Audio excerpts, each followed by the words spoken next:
Any major city in the US or Canada has a lot of crime, and statistically, Puerto Vallarta has significantly less.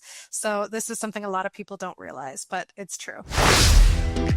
Welcome to the Retirement in Mexico podcast, your guide to a life of sun, sand, and possibility.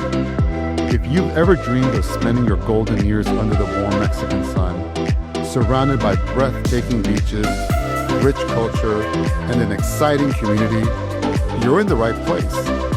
We're here to guide you every step of the way with expert insights, inspiring stories, and everything you need to know to make your move with confidence. The best chapter of your life is yours to create.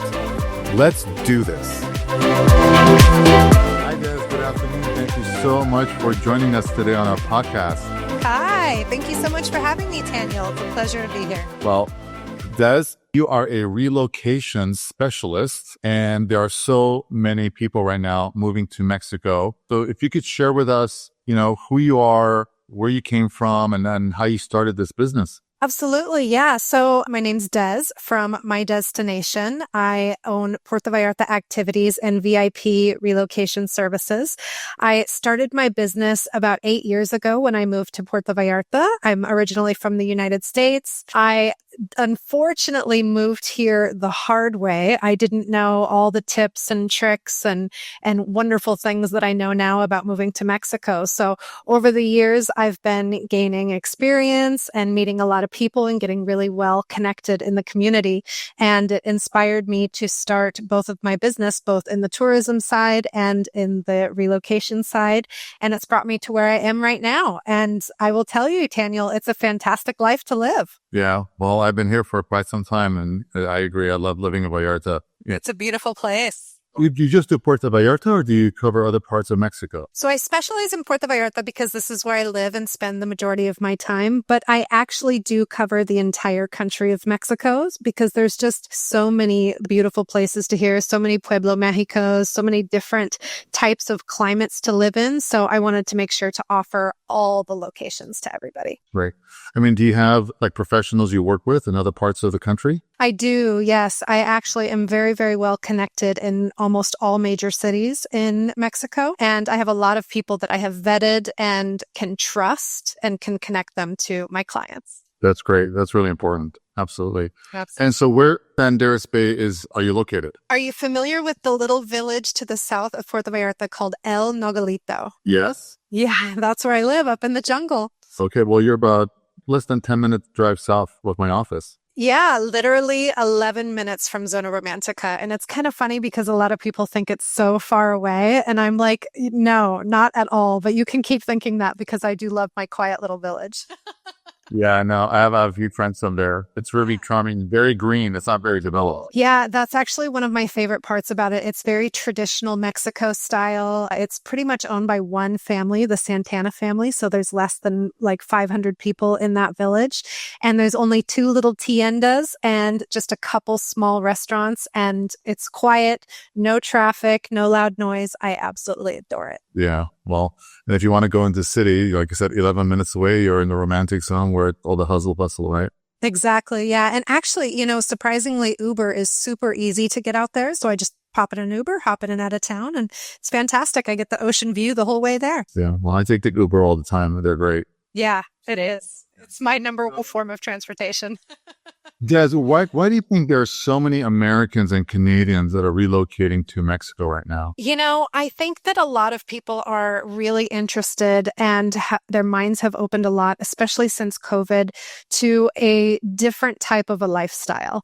I think that, many years ago, everybody kind of believed in the American dream. And I think that this applied for Canada as well. But I think that there has been a lot of changes recently. I think the cost of living is very, very high up in the north of North America. And I think that people are starting to consider some alternatives. And I also think that people have realized, wait a minute, Mexico is not only a place that you can go to vacation and it's an inexpensive place to spend time with my family, but I can also live here and enjoy this lifestyle on a day-to-day basis. And I can work, I can, enjoy a fit lifestyle of being outdoors more often, better community. I mean, there's really an endless amount of reasons reasons of why people are moving to Mexico. Yeah. I mean, what do you feel like is the most common, what you say, like motivator that's really inspiring them right now, if you had to pick one? I would say number one is quality of life. I think that people have realized that working 40, 50 hours a week and not getting time to spend with your family, not being able to afford to do quality things with your family, not being able to spend time with your friends as much. I think people have realized that that's no longer how life has to be. And Mexico offers such a unique and diverse experience where you can, spend less time working because now you can actually afford to live, and the weather is great year around. And you can get around super easy. And I think that quality of life is really what people are looking for now. Yeah. I mean, coming from LA, living in a big city like that, and the cost of living, like you said, it has really skyrocketed all across the planet. But being from LA, like when I go up here to visit my family, I'm just shocked at how much things cost nowadays. It's doubled or tripled. Yeah. And I just wonder, like, how can like someone young who's just starting out into the workforce is going to be able to afford living here? Unless they're making some, big money, it's going to be tough to come up with a down payment on the house and going out to restaurants. I mean, it's just become absurd. Mm-hmm. Absolutely. Yeah. And over here, it's just a fraction, of cost versus, north of the border, right? Absolutely. I think that once people start to discover that there's other ways of life and it doesn't have to be so expensive, they almost can't go back to that mindset again of that hamster wheel of just working to survive. It's once you've seen beyond the veil, you now do everything you can to live life over the rainbow, as I call it. So the pot of gold is on this side of the rainbow. Exactly, yes. We're on the funny side of the wall. On the good side of the wall. Exactly. What are you hearing are the most common fears and concerns Americans and Canadians have when they're considering moving to Mexico? Taniel, there is a lot of fears and concerns that I hear, and a lot of them are not actually the reality of what life is like in Mexico. So I think the biggest one that I get is Mexico safe. And we all, the ones of us, I'm sure you can relate to this yourself, that live in Mexico, and we hear some of the propaganda that goes around in the US and Canada and other parts of the world about Mexico. We kind of giggle a little bit because we're like, wait a minute, that's not what life is like at all here.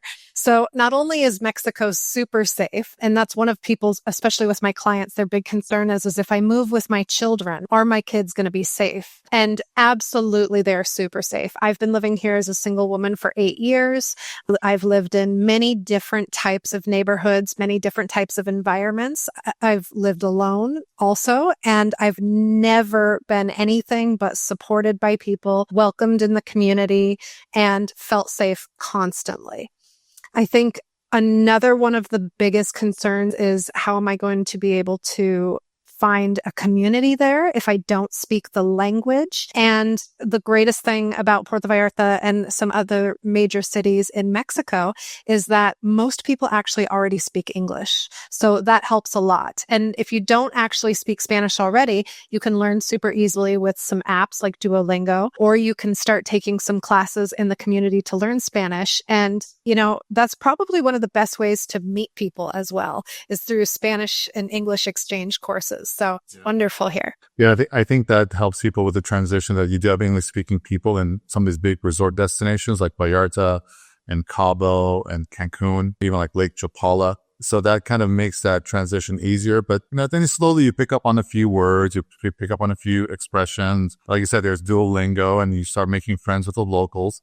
A lot of them do speak English, and then you'll start picking up on some of their Spanish. You'll ask them. And I think some people feel overwhelmed, like, oh my God, I need to speak the language like right away. Yes, that would be nice, but don't put that kind of pressure on yourself. And you're going to adjust to a new environment. You're also going to adjust to a new culture, new language. So just kind of give yourself that kind of grace and just kind of pace yourself, right? Yeah, absolutely. Yeah. And the people here are more than happy to talk to you in like a broken Spanish or a broken English. They want to learn English as well. And they are just thrilled and pleased that you're even attempting to learn their language.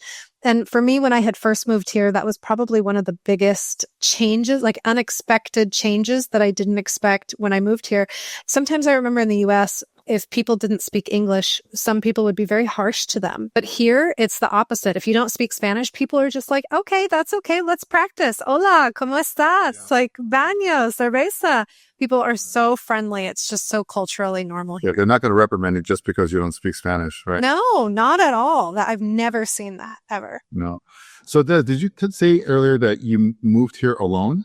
I did. Yeah. I actually Okay. came with just a backpack, a carry-on bag, and a 15-year-old Doberman Bloodhound mix. Yeah. Well, I've got my 2 little Chihuahua. So let's talk about that really quick because I think, I just had this conversation with my office yesterday.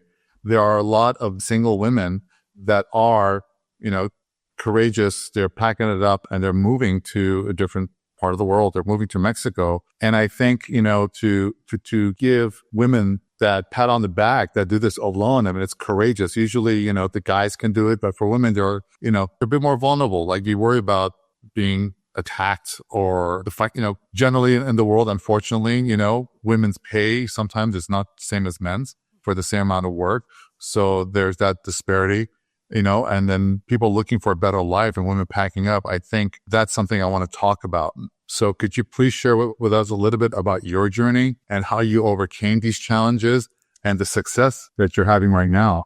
Yeah. So that's actually a really great question, Taniel. And, so I've always been notoriously a brave person. I think that's very, very true. However, as a woman, we always have that sense, and it's something I've noticed most men can't relate to, but we always have that sixth sense of like, okay, are we okay here? Are we safe here? One of the biggest surprises, though, to living in Mexico was how absolutely accommodating everybody was and how absolutely helpful they are. So if there was ever a moment where I felt like, my cell phone wasn't working in a particular area or I was a little bit lost or something like that, there's always someone to come up and help. Now, as a woman in Latin America, this is something that was a little bit different to me as well, was that the gentlemen here are so much more friendly and willing to talk to you than in the US or Canada. And so if you're not prepared for that, it can catch you off guard a little bit at first. But when you realize that culturally, they're just so helpful and so protective and so useful and so gentlemanly towards you, it really kind of shifts how you behave a little bit more. And so for me, I feel like I was a little bit nervous at first, just traveling across the world. I went to Southeast Asia. I went, some other places. Traveling alone. Traveling alone. Yeah, I've always traveled alone, actually. That's always been my forte. So the first time I did it, I was like, wow, this is really scary. But, women are smart. We're very intuitive. We know when we're safe. We know when we're not. So that intuition works in your favor very, very well.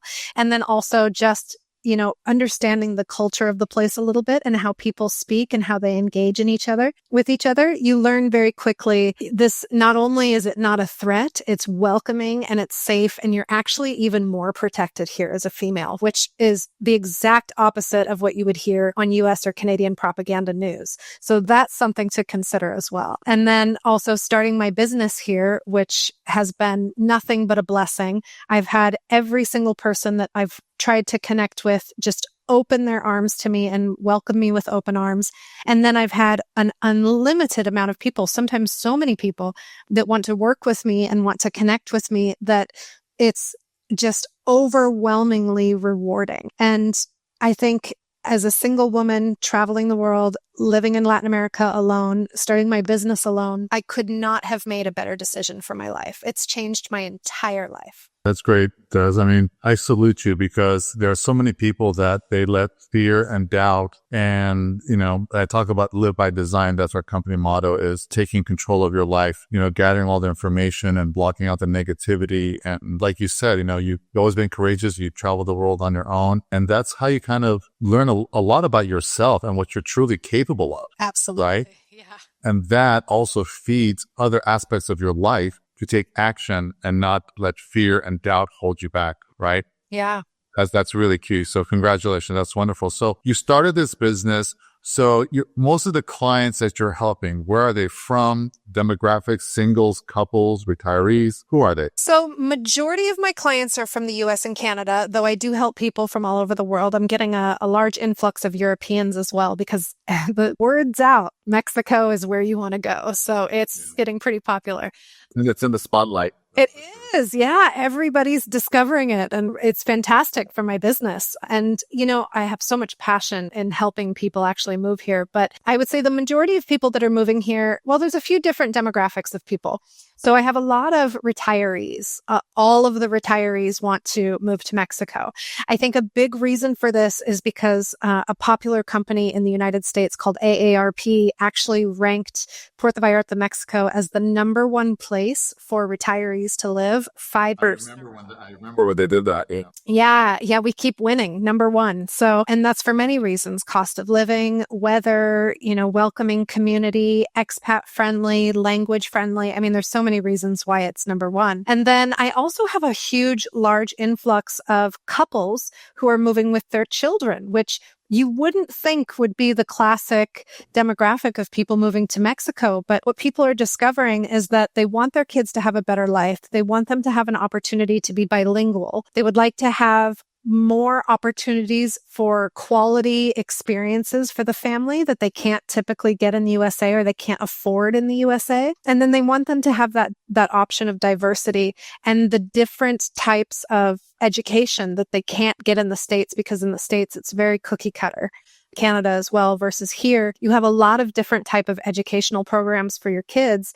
And you even have them in multiple languages, which is really cool because these kids are learning, English, Spanish, and French at the schools here, the private schools here in Puerto Vallarta. So a lot of parents are moving down. And then, of course, being a single solo traveler myself, I'm getting a ton of solo females who are doing the same thing, who have that fear at first. Can I really move to another country where I don't speak the language? Can I do it alone? Am I going to be safe? And they find me, they find my resources, they find my YouTube channel, and I love that they feel like they can trust me. And so they reach out to me and they're like, hey, Des, you did this.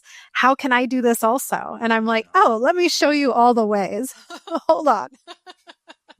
Hence the relocation business, right? That's the relocation business. Yes, absolutely. What are some of the common myths about relocating to Mexico that you like to debunk right now? You're going to be kidnapped and sold on the black market. That's such an ironic wafu that I hear all the time.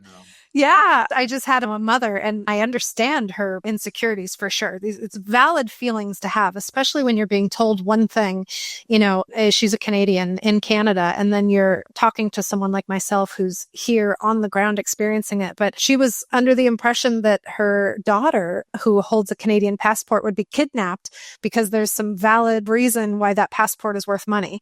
And I'm like, I've never in my life heard of that here in Vallarta. So yeah, that's a big one to debunk. That doesn't happen here. And I think other things that people are often concerned about with moving to Mexico is that they're not going to be able to make money. And though there are laws against, working in Mexico, working for Mexican companies, working with Mexican clients, working with clients from your country, working digitally, working in a brick and mortar, et cetera, you can absolutely make money. You just have to do it the legal way. You have to know what to do and how to do it. And I also help my clients a lot with that as well, because most people don't want to work for their USA or Canadian companies anymore. They actually want to start their own passion projects. And I love helping them get those started and up and running and just living their best life and doing what they love. Yeah. And there are a lot of people, and not just retirees moving here, but there are a lot of younger people that are moving here now and opening up businesses. A lot of foreigners. Yeah. So it's great. And I agree with you. There are a lot of great businesses.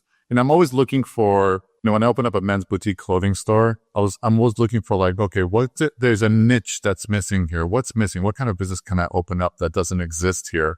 That would be great. And I've seen Vallarta just explode and all the different types of businesses that have popped up, both by Mexican nationals and by foreigners that have moved over here as well. So absolutely, there's a lot of financial prosperity happening in Mexico. And in terms of, kidnapping and crime, I think there's just crime everywhere in the world. You just have to be smart. Don't do something stupid in the middle of the night, hanging out with some skanky little dirty neighborhood and walking the streets at 4 a.m., Then you're asking for for trouble, right? Because it could happen anywhere in the world. Exactly. And I think that's what a lot of people forget that, any major city in the US or Canada has a lot of crime. And statistically, Puerto Vallarta has significantly less. So this is something a lot of people don't realize, but it's true. So how do you help people overcome this fear and like help them, take that leap? So one of the best things about the way that I've structured my business is that it's all personalized. So I typically start with my clients with a personalized consultation. And this is great because I do know the basic logistical things about what people are going to need when they move down here. But my goal is to figure out who is the person sitting in front of me? What exactly is their current situation? What does their dream life in Mexico look like? And what are all the roadblocks in between where they are and where they want to be? And how can I solve those problems for them? And so this makes people feel really, really supported and really secure in their move because they've got someone on the ground that they can trust. Plus, I know exactly what to look for. And I take an interest in who the person is uniquely as an individual and what their goals are and how I can make that life come true. So that really helps a lot of people make that first initial step to come down. In fact, Taniel, I think probably the most rewarding thing about my business is when I first start these personalized consultations, you can see the stress and overwhelm on people's face because they've just got so many questions and it feels like a lot to move to Mexico. By the time the consultation is over, the stress has just melted off and they feel so prepared and ready to make the move that it gives me chicken skin even thinking about it. I love doing it.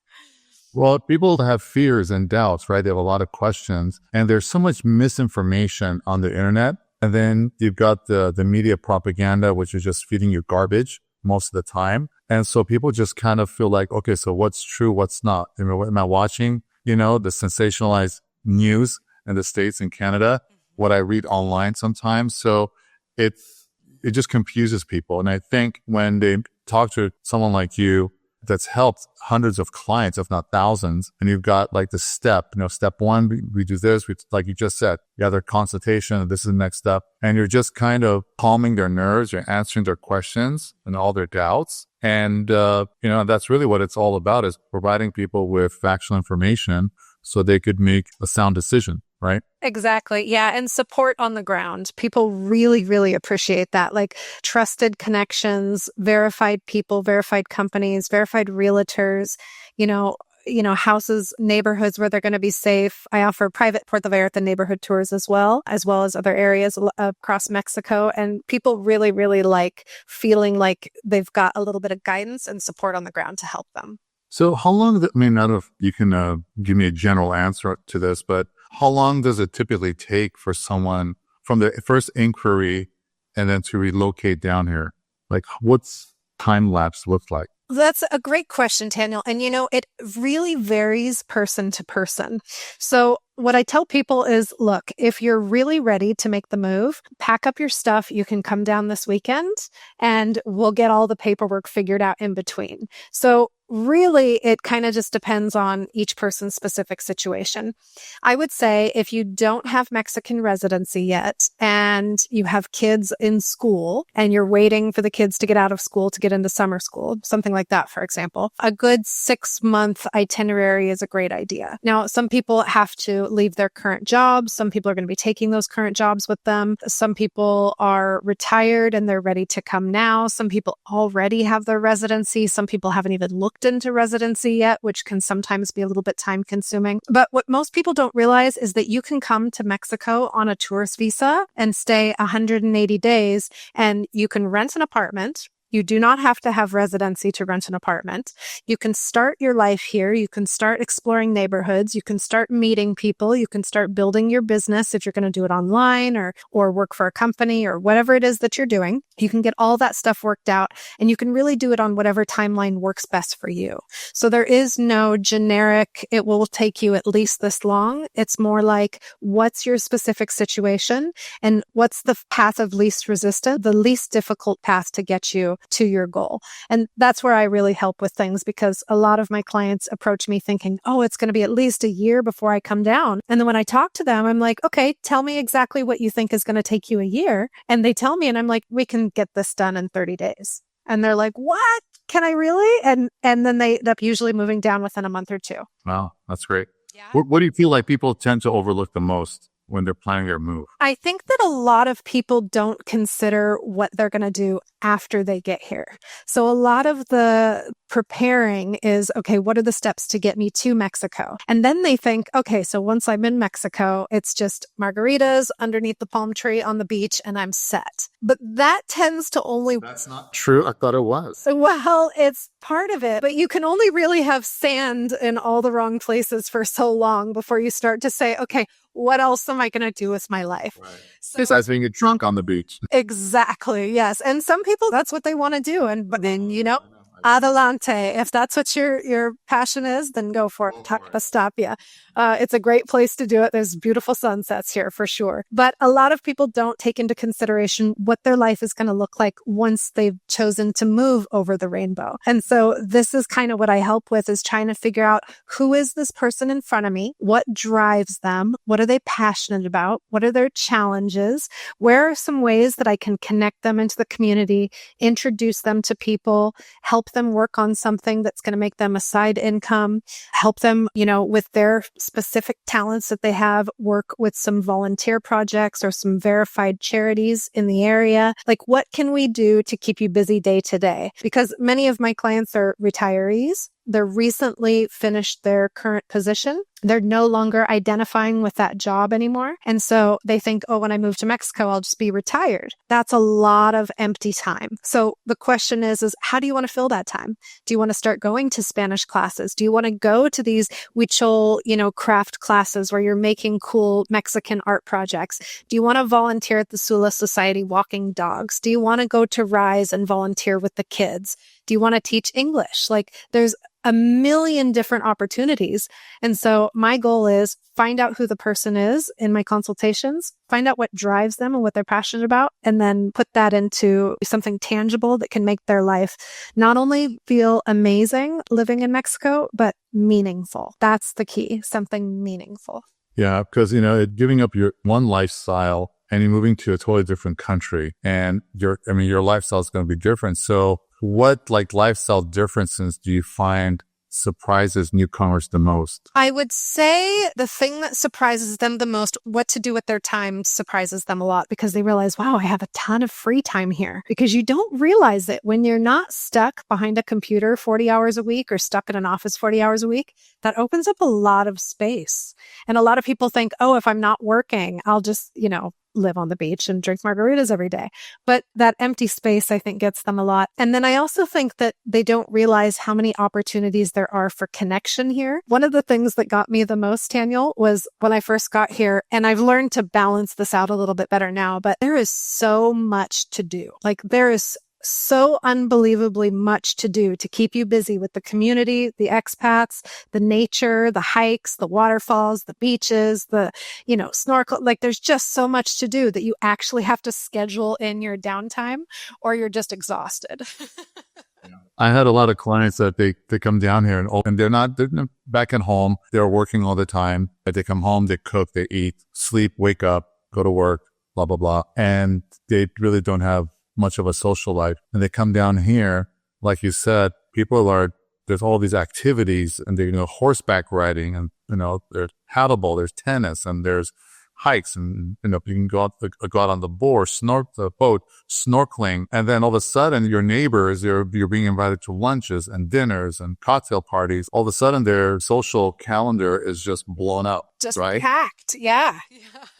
Yeah. So you could be a hermit if you want, or you could be like the biggest socialite that you've always wanted to be and have that kind of in a joyful life as well. Yeah, it really blows people's minds, because I don't think that not only those types of opportunities, but the community is available to a lot of people in the US and Canada like it is here. It's very interesting, the difference. Do you find people, Americans and Canadians moving here, having a difficult time adjusting to the new culture and the language? Not so much. Most people, I think, are pretty excited about it, which I think opens up the mind a little bit to the adaptation, right? Because they're just excited to be in a new place. And I think that one of the things that catches people off guard the most is how welcoming everybody is. And so I think that that really, really helps people adapt a lot.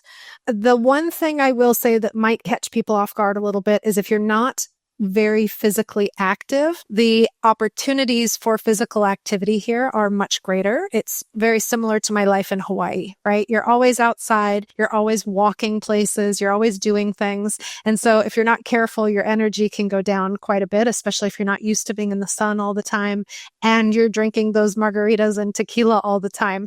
You might get a little bit dehydrated. So you do have to pay attention to your body a little bit and make sure you're not overdoing it. But if you're aware and you're conscientious of those things, then yeah, you're going to adapt quite easily. All right. So, well, yeah, I've seen people that they kind of they get caught up in the party scene here sometimes.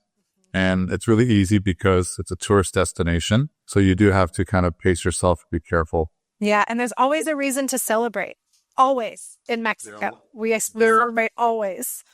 Well, I'll tell you, being in Vallarta, so we have the Mexican holidays. A lot of Americans are here. So we have the American holidays we celebrate, the Canadian holidays. So really every single month, there are multiple things going on in the city. It's insane. It's a lot of fun, but there's always, like you said, there's always something to do. Yeah. Right. And we're very LGBTQ friendly here. So we have all the Pride holidays as well. And yeah, it's a lot of fun. So does somebody contacts you, they want to relocate. And so how does this work? Do you have a package? I mean, do you have, I don't know, different types of services you provide? How does that work? Like, what do you guys do exactly? So what I really wanted to do, Taniel, was formulate my business in a way that would be of service to every type of person. So there's a lot of people who are very much DIY. They want to do everything on their own, but they need just a little bit of guidance and support. And then all the way up to people who want a VIP, white glove, start to finish hand-holding type of service. And so I have 4 tiered packages, essentially, everything from a starter kit, which is a personalized relocation consultation. And that's really, really useful to people. It's just a 1-hour Zoom chat that I do just like you and I are having right now. And I can get to know every single need about the people and again, where they are right now and where they want to be and help bridge that gap for them. And it also comes with my full ultimate relocation guide. And then I've got things like my essentials package, which is fantastic. So it comes with that everything in the starter kit, plus the Puerto Vallarta neighborhood tour. So they get a private tour based on their specific needs and desires. We don't do anything cookie cutter in my business. And then we find them the best neighborhoods that they're looking for. And then I also offer a personal assistant service with that as well. So I send out my guides and my personal assistants to help them do things like, translating leases or setting up their Wi-Fi, getting a Mexican cell phone, finding the right grocery store, where's the laundromat or the laundry delivery service, et cetera, et cetera. And then I have everything all the way up to the VIP packages, which cover all those things that I just mentioned, plus, direct support with working with the Mexican consulates and getting residency, canje in Mexico, immigration, all figured out, bringing vehicles, helping getting their kids in the right schools, and every single thing in between. So I've got all types of services available for every levels of relocation. My God, that's like a relocation and lifestyle realignment. I mean, you guys do it all. That's incredible. Because when people think about relocation, it's like, okay, I just need to know the basic information, this and that. But I mean, that's a lot of work and that's a lot of handholding. That's fantastic. Yeah, people love it. So what's your most popular package that people tend to start with and then go from there? I would say when people reach out to me initially, they start with the starter kit, but most of them actually upgrade to the VIP package because they learn really, really quickly how many steps are part of the process to relocating from your country to a whole new country. And they just want the hard work taken out for them. So they love the VIP package because it's all encompassing. And again, nothing is cookie cutter. So every single package is designed to the specific needs of my clients. And they are thrilled with that opportunity for that type of support and trusted connections as well. Oh, that's wonderful. And for people that have pets, because so many of our foreigners moving down here, they've got, cats and dogs. So like, what are important things for them to keep in mind when they're bringing their pets down here? I totally understand. I actually went to undergraduate vet school when I was younger and lived in Hawaii. So I'm a huge advocate for bringing your fur babies down. Like I said, I moved with my 15-year-old Doberman Bloodhound mix. So that was fantastic. Definitely bringing pets is important. One of the great things is that Puerto Vallarta and Mexico as a whole is really, really pet friendly. So in most cases, people welcome your animals. They understand that you love your animals a lot, that to us, they're family. They're going to go with us wherever we go. So the biggest things to consider are making sure that people understand the process of bringing their pets down here. Everything from, meeting with their veterinarian in their home country, getting the proper vaccines, the anti-parasitics, the dewormings, microchips, health certificates, and doing that in the proper timeline, because it's not exactly what people think it is. And then making sure that they have the proper customs paperwork to come down. And I go through all this with my clients specifically. And then finding the best way to transport the pets to Mexico is a really, really big thing. Some people have animals that qualify for service animals, depending on their specific needs as a person and as an animal. And so I help walk them through that and the benefits of doing that with their animal. Other people want to fly their pets down in cargo, and I help them and recommend the best ways. And it really helps that I worked so many years in vet medicine as well, because I'm actually coming from the place of what's in the best interest of the animal, because I want to make sure that they're well taken care of. And then those other clients who are interested in driving down with their pets or looking for a pet relocation service, I connect them with great options and support for that as well. And then once they're on the ground here, the goal is finding a rental or a property that they're purchasing that allows those pets to be there. And so start to finish, I make sure to cross all the T's and dot all the I's for that pet relocation process. Wow, that's great. And that's really important for a lot of people. I've got my little Chihuahua girl and she's my everything. So Totally. Yeah. Cool. Let's talk about furniture. I've got my opinion on bringing furniture down. What are your thoughts when people say, hey, I want to ship my furniture to Puerto Vallarta? It's a very, very common question, actually. And my automatic thought is typically get rid of the stuff, buy new stuff here. However, a lot of people have, sentimental items. They have, some really expensive artwork. They have some things that are really, really important to them and to the heart. So I really kind of work it out the best with them. One of the great things about my relocation packages is we go over all this in their neighborhood tours and when we do private showings for rentals and sale units, because a lot of people don't know is that many of the places that you're renting and even buying in Mexico, they're furnished already. And so that takes a lot of stress off of people's backs because they don't have to buy furniture because they're already here. Now, alternatively, if they're not furnished, getting furniture here is super, super easy. There's a lot of great furniture stores here in the Bay Area, as well as in Guadalajara. They're very inexpensive and they're great options for people as well. And then if people really, really have their heart set on bringing specific furniture items, again, I really go through stuff with them like piece by piece. Like, let's talk about it. Is this replaceable or not? If it's a sentimental thing, 100% on board. Let's bring it here. If it's not a sentimental thing, one of the best parts of relocating is actually letting go of the old stuff. And that includes, sometimes material things, but also identity things, if we can kind of get into that a little bit, but letting it go so that you can come here to start fresh. And if they're absolutely have their heart set on bringing their entire house full of furniture, I help them find a proper and reputable company to bring those items down as well. I agree with you. I mean, I guess there's some pieces that have sentimental value or some family heirloom or something. It's an antique. I get it. But for the most part, like, some fabrics, leather sofa is just not going to cut it here. Sliding off that thing. You're going to slide, it'll get moldy with the humidity and yeah, disgusting. And the cost, I mean, it's not cheap to ship furniture. Correct. Yeah, You it's know, really not. Yeah. And some of my clients, the price is not, they don't really mind. They're willing to spend it. And so if that's the case, the goal is finding a reputable company to get their furniture items down here safely and protected and taken care of, with that extra care. But in most cases, it's just furniture. It's just a coffee table, guys. Let it go.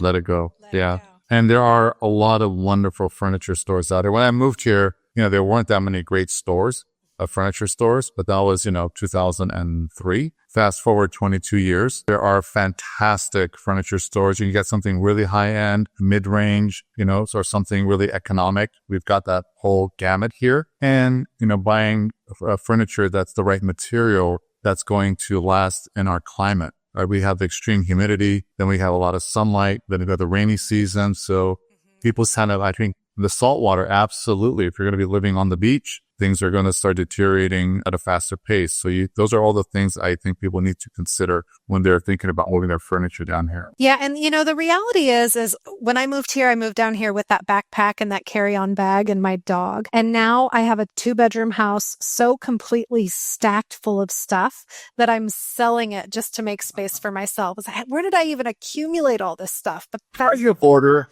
No, definitely not a hoarder. But I have more chairs than I have people to sit in. And I'm like, what am I going to do with all this furniture? I need to sell it. You know what? It's kind of nice to edit and see your surfaces. Yeah, exactly. So what's the one thing people can do today to start preparing for their move to Mexico? I would say if you'd want to just get the ball rolling, talk to someone who is an expert in the field. Talk to someone who's already on the ground. Try to block out the noise of, your friends and family who don't have passports, who have never traveled out of your country before. Block out their opinions because they don't really know what they're talking about, and find a credible source that you feel like you relate to and you can trust, and contact that person and start to get some information on how to do it. You can call me anytime. I'm here. I will be your friend on the ground, and just speak to someone who's already done it and can help you get that ball rolling in the right direction. Sound advice, very good. Because I think sometimes, our family and friends love us, but sometimes they're giving us advice that's not based on fact. It's just based on fear, or it might be what they've been watching on the news themselves, and that's kind of been embedded, in their mind. And, they love you, they care for you, but they're fearful, but that fear is not based on factual information, right? Exactly. And I think it's really important to talk to people that have actually made the move, or professionals that are there that have helped people make the move, and gather that information so you can make a sound decision moving forward, whether or not this is going to be for you. Mm-hmm. Exactly. Yeah. Yeah. You need that support. You need that guidance. And always remember this when it comes to taking advice from people. If they're not where you want to be, just don't listen. Yeah. Well, I'll tell you, a friend of mine he's a clothing designer, and years ago I went to visit him in Guadalajara, and, he's a fashion designer. He has some really creative gowns and outfits that, somebody would wear to the red carpet, and just really, really flashy and ready for the paparazzi. And, he was telling me, I'm just kind of discouraged. My friends and my family came over, looked at my clothing, and they just looked at it and just kind of gave me a weird look and said, this is weird. Like, who's going to buy this? And so he just kind of felt really down. He was doubting himself. And I said, look, sometimes your family and your friends are not your customers. You just got to keep that in mind. They're lovely people, but they're not your customers. They don't get what you're doing, and that's okay. Talk to your real customers, right? Exactly. So that's really important. And that goes back to getting advice from the right source, or the opinions from the right people. Yeah. If I had listened to people like 10 years ago before I came to Mexico, I would not be here, and I would not own my business, and I wouldn't be where I am now in my life. And so block out the noise, find that credible source, someone that you feel like you can trust, and contact them. Yeah, absolutely. So if someone wants to reach you, connect, and get the ball rolling, how can they get a hold of you? Well, I am everywhere. You can find me on almost all social media at My Deztination, because I'm Des spelled with a D-E-Z. I spell My Deztination with a D-E-Z also. You can also find me online, www.mydestination.com. And you can also send me an email, des@mydestination. And you can really find me on YouTube. You can find me just about anywhere. Just search My Deztination. You'll find me. Great. Well, we're going to put all your contact information in the podcast in the description so people can reach out to you. Absolutely. Thank you. Des, this has been absolutely wonderful. Thank you for a lot of great information. This is the kind of stuff that people want to hear, need to hear, and coming from a reliable source. So thank you for everything that you do. And I look forward to seeing you. You're just like 10 minutes away from me. Yeah. In your office. And we'll have that margarita on the beach. I was just thinking that. Yes. Just the calls. Exactly. All right, Des. Have a good night. Yeah, you too. Adios. Your retirement in Mexico starts right here, and we're excited to be part of your journey. Every episode, we bring you the magic of Mexico, insider tips, and expert advice to help you take that next big step with confidence.